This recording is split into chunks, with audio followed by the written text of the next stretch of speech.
2500 magistrats nommés récemment. Et oui, l'affaire saute aux yeux. Aujourd'hui, on parle de l'affaire mécanisation des magistrats. 25 millions de dollars américains seraient déjà déboursés depuis 2024, un an durant, et pas d'acte de nomination. C'était sans acte de nomination. Aujourd'hui, le Conseil supérieur de la magistrature évoque justement une réorientation de ces fonds. Et entre-temps, le ministère du Budget qui a réaffirmé pour le réajustement du barème des magistrats déjà en fonction.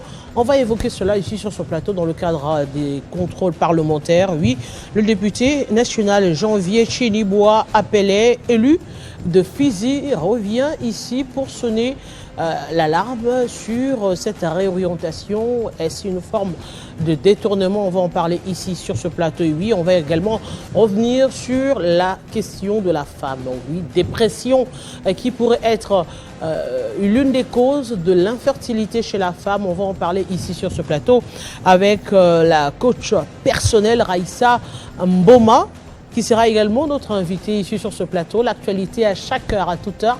Télé 50, c'est aussi les grandes lignes. Et déjà, Benjamin Moudiaté de l'autre côté du plateau pour nous en parler. Oui, les titres qui feront la une de l'actualité. Mais entre-temps, avec vous, on va déjà prendre notre tout premier invité.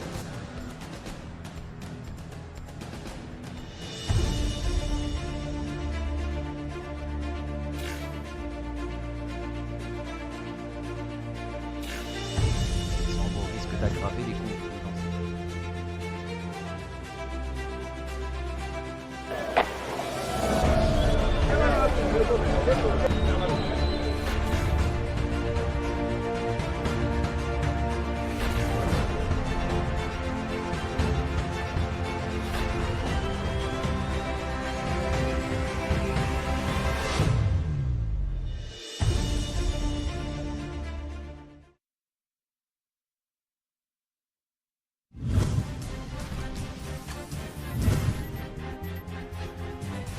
Conseiller spécial ya mokonzi mboka auti koyamba biso na qualité ya ba personnalité ya référence na mboka na biso oyo ba talaka makambo mboka na bango na motema ya Congolais o balingaka mboka na bango na initiative oyo abana mboka basolola, pas seulement oyo baza na pouvoir mais également oyo baza na opposition, oyo baza na société civile.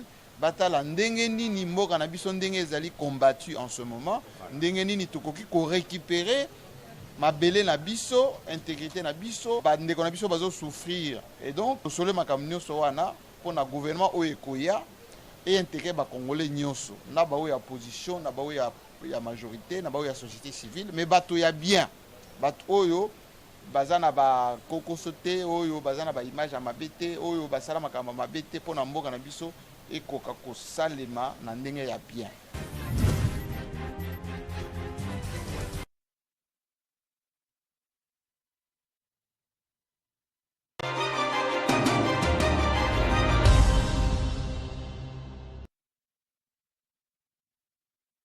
Il est député national élu de Fizi, Janvier Chinibois. Bonjour et bienvenue sur Télé 50. Merci madame. Aujourd'hui justement on vous reçoit en tant qu'élu du peuple, mais également dans le cadre des vacances de contrôle plutôt parlementaire. On revient sur l'affaire mécanisation des magistrats. Vous avez évoqué tantôt une grosse somme, on parlerait de 25 millions de dollars qui ont été déjà déboursés dans le cadre justement de la mécanisation de ces magistrats. Oui, c'est vrai, mais avant tout, je tiens d'abord à féliciter son Excellence Monsieur le Président de la République, Antoine Félix Tshisekedi, pour ses efforts indéfectibles jusqu'à présent en faveur non seulement de toute la République, mais aussi de nos FRDC et Ouazalendo qui tiennent debout contre cette agression. C'est vrai, lorsque j'étais arrivé ici, j'ai constaté qu'il y avait un problème de mécanisation de magistrats. Oui. Qui devait être nommé depuis 2024 parce que selon ce que j'avais entendu dire, cette somme serait déjà sortie. Alors moi, comme les représentants du peuple congolais, j'ai pris mes initiatives parlementaires en adressant une question écrite au ministre des Budgets. Après les délais légaux, il m'a répondu et il avait vraiment dit tout sur la mécanisation des magistrats. Il va dire qu'il y a un montant de 365 milliards et quelque chose sorti pour le pouvoir judiciaire, donc le budget alloué au pouvoir judiciaire. Et parmi ces montants, il y avait 70 milliards de francs congolais, soit 25 millions, qui a été débloqué pour la question de mécanisation des magistrats 2025. C'était le mardi, le 1er avril, que son Excellence, Monsieur le Président de la République, avait nommé les magistrats qui devaient être nommés depuis longtemps en 2024. Or, déjà, il y avait une enveloppe qui était prévue pour eux en 2024. Donc, du 10 avril jusqu'au 10 avril aussi de cette année. Mais déjà, on a réalisé que ces gens ont été nommés cette année.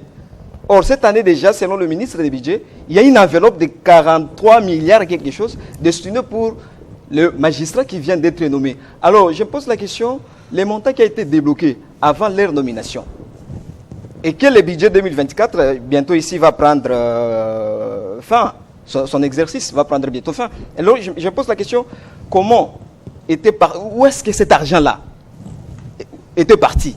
C'est la question centrale qui reste à présent, même si nos frères magistrats sont déjà nommés. Donc, en réalité, c'est qu'après cette nomination, ils devaient tous recevoir les 70 milliards de francs congolais équivalent à 25 millions. Non, la nomination devait sortir en 2024 pour bénéficier de ce montant-là. Mais justement, puisque ce n'est pas sorti en 2024, ça veut dire que le fonds, en principe, devait être bloqué quelque part en attendant les nominations? Oui, mais l'argent a été débloqué avant même la nomination de nos frères magistrats qui sont nommés hier, avant-hier. Alors je pose la question, cet argent-là, où serait-il parti? Mais vous avez justement évoqué cette question dans le cadre de contrôle parlementaire. Le schéma se fait comment? En principe, puisque les 70 milliards étaient débloqués depuis 2024, oui, et que les magistrats ont été nommés en 2025, oui, une année durant, on devrait en principe retrouver ces fonds-là quelque part. C'est ça. C'est ça. Normalement, cet argent, comme il n'y avait pas d'acte de nomination, ne devait pas sortir. Il devait sortir après la nomination des magistrats. Mais l'argent était débloqué avant même que les magistrats ne soient nommés. C'est ça le problème qu'on a. Et actuellement, qui sont censés gérer cet argent? Bon, vous savez, le pouvoir judiciaire a un organe de gestion appelé le Conseil supérieur de la magistrature.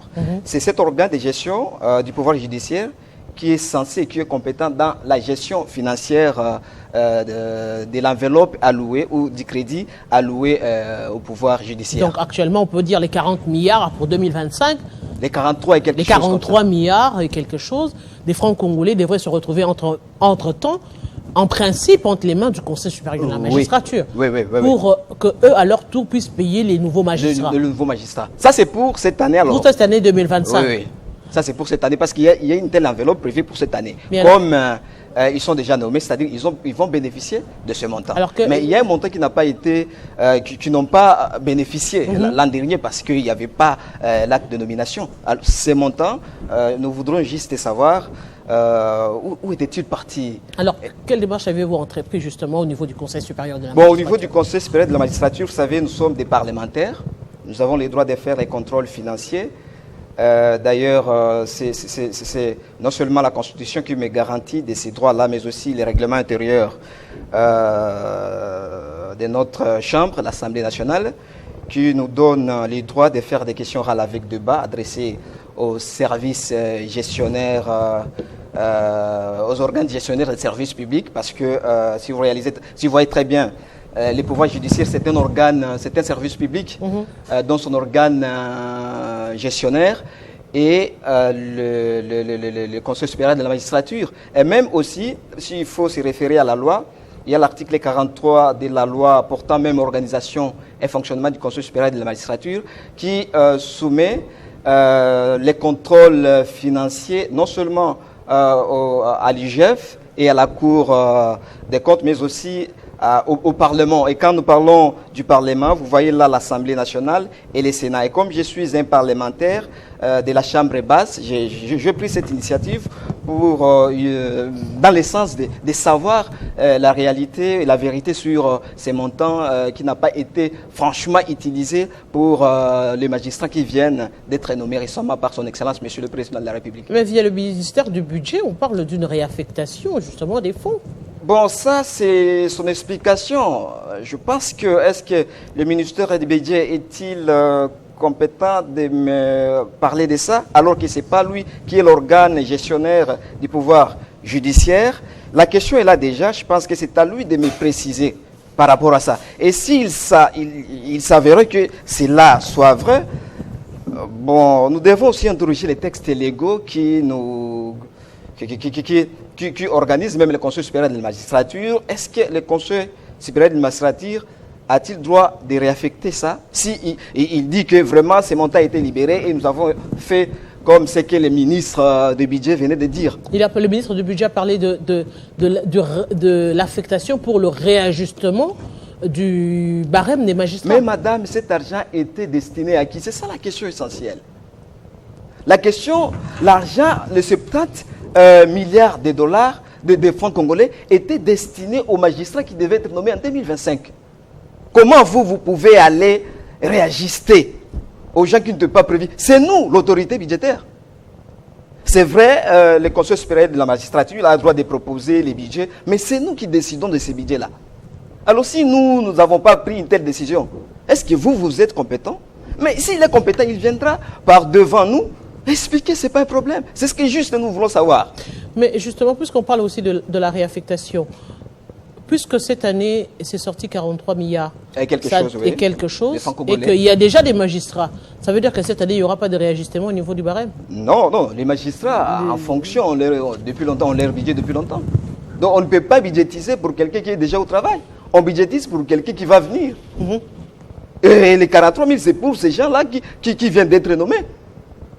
C'est ça la réalité. Pour vous, c'est une forme de détournement? Bon, c'est une forme de détournement, c'est son explication qui me mettrait peut-être dans de telles positions. Parce que le détournement, pour moi, je me dis, n'est pas loin de l'abus de confiance en droit pénal congolais. Quand je vous donne quelque chose, je vous dis d'utiliser ça pour cette finalité, et que vous prenez ça, vous allez utiliser pour une autre fin. Bon, en droit pénal congolais, c'est déjà l'abus de confiance. Si c'est ce que vous appelez détournement en politique, donc il viendra s'expliquer. Parce que aujourd'hui, au moment où nous parlons, la question se trouve aujourd'hui dans le bureau d'études de l'Assemblée nationale. On attend peut-être demain ou après-demain pour que ce bureau-là se prononce quant à la recevabilité ou irrecevabilité sur cette question-là. Mais justement, pourquoi en premier 43, 70 milliards et puis du coup 43 et quelques?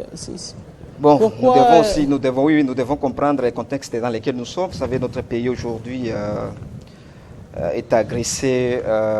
Nous sommes agressés par les Rwandais et cela a des répercussions sur l'économie du pays. Donc c'est facile à comprendre.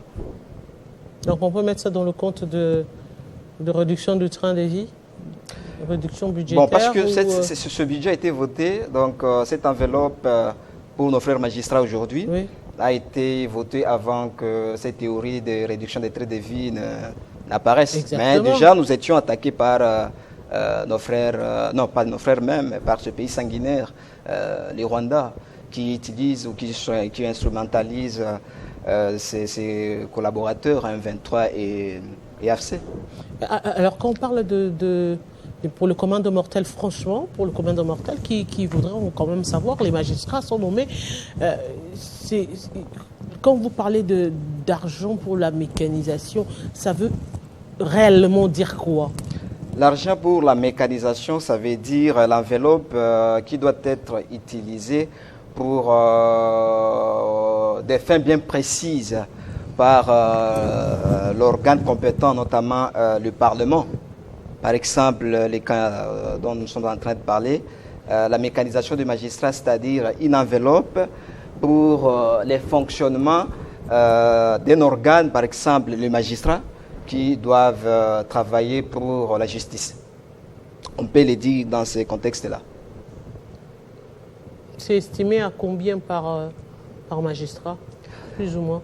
Bon, moi, je n'ai pas fait de tels calculs. Simplement, j'ai pris la globalité de leurs enveloppes parce qu'ils sont au nombre de 2500. Donc, s'il faut savoir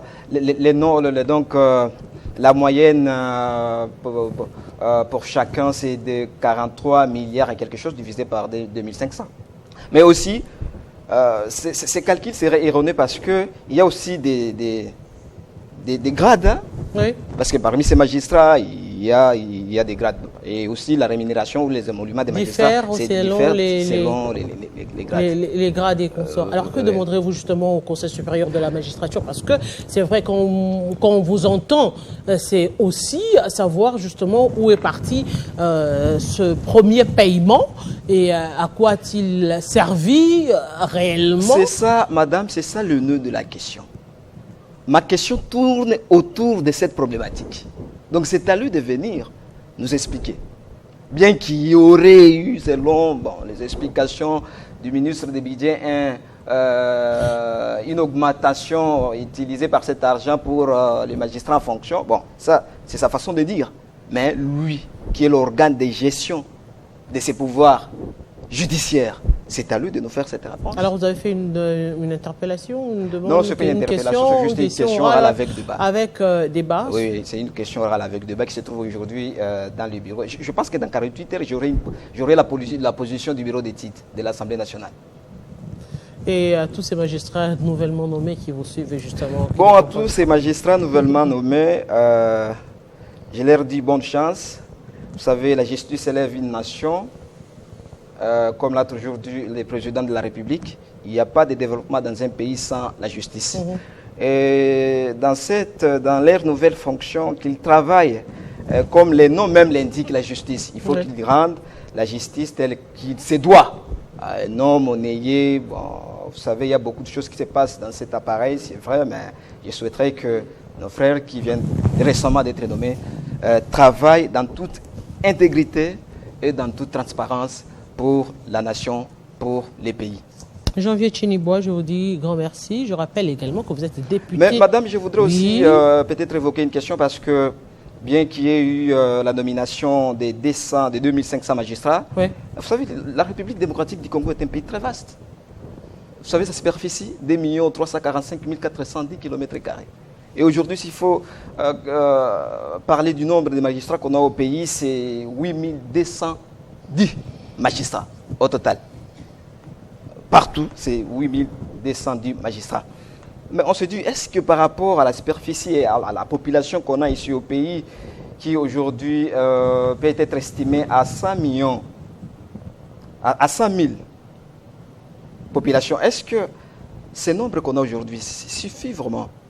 Bon, ici, je voudrais juste demander au président de la République, au travers même les conseils supérieurs de la magistrature, de penser aussi au nombre de magistrats qui sont restés, parce qu'il y a une liste des réservistes de 883 magistrats qui ne sont pas sortis, qui attendent aussi leur nomination. Donc si on pouvait, madame, si cette nomination de 2500 magistrats était attendue depuis 2024, peut-être cette année, sorti peut-être cette année, ces magistrats, cette liste de registres seraient nommés.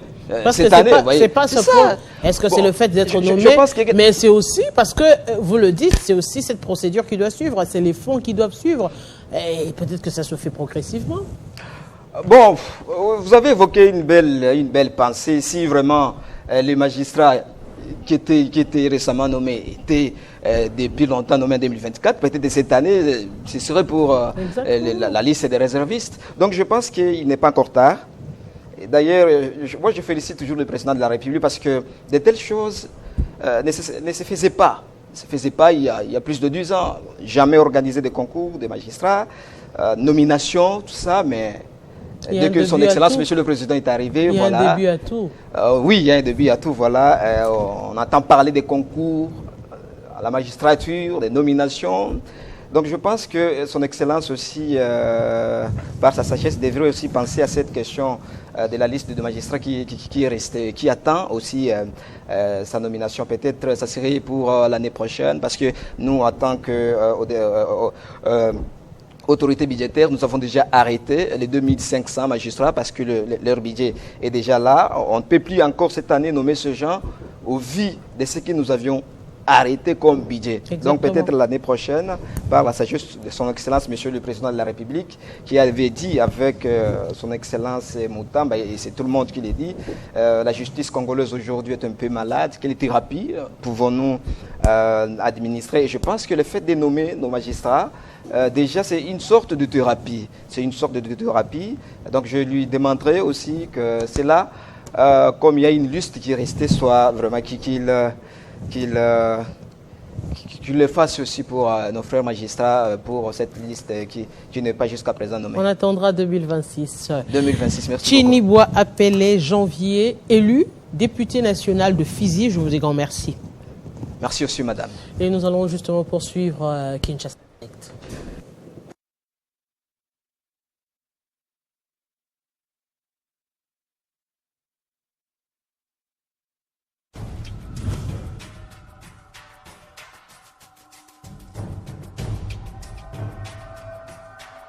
Télé 50, simplement congolais.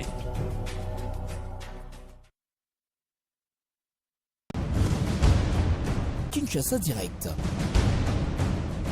Leur désir, c'est de voir la RDC à terre pour que rien ne marche. Écoutez, de patriotes congolais se sont levés pour dire que la MONUSCO devait partir. Pourquoi la MONUSCO devait partir? Je vous ai demandé pourquoi ce n'est pas le Premier ministre, parce qu'on n'est pas sûr que ce fonds-là annoncé ont été réellement décaissé. Ça fait débat. Le discours tient désormais dans toute l'Afrique. On sait que le Rwanda est un terroriste, est un agresseur. En Europe, on sait que c'est un agresseur. Même si on ne fait rien, mais ils savent ça. Ils savent le dire et ça s'enseigne dans leurs universités. Après la guerre, la Deuxième Guerre mondiale, la Belgique a pris la RDC, le document de la RDC, et a donné en hypothèque aux États-Unis d'Amérique. Ça ne s'enseigne pas, parce que si vous le dites, on vous tue. Mais j'accepte de mourir. Pas de polémique. L'essentiel, il faut qu'on retrouve le Congo puissant. Qu'on récupère nos territoires occupés par le Rwanda et par l'Ouganda. Club 50.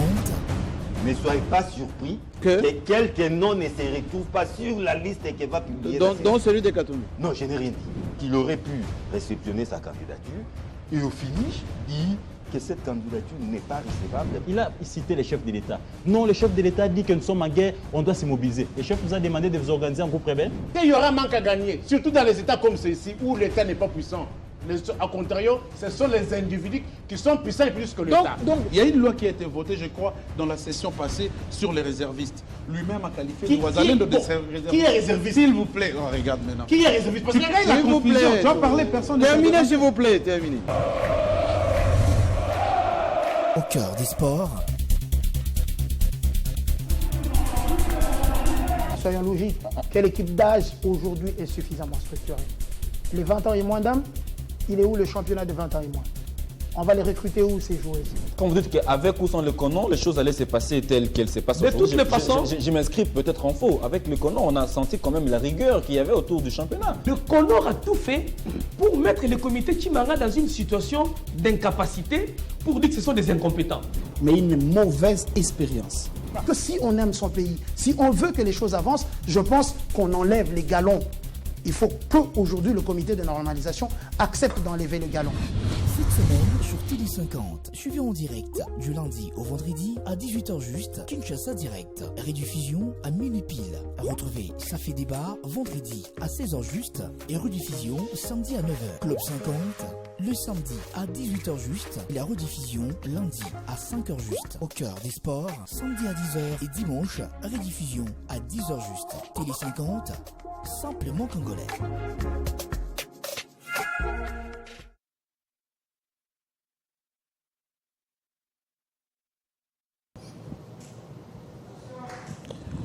De retour sur ce plateau, c'est justement pour vous dire merci de nous avoir suivis et très beau tour de programme sur Télé 50.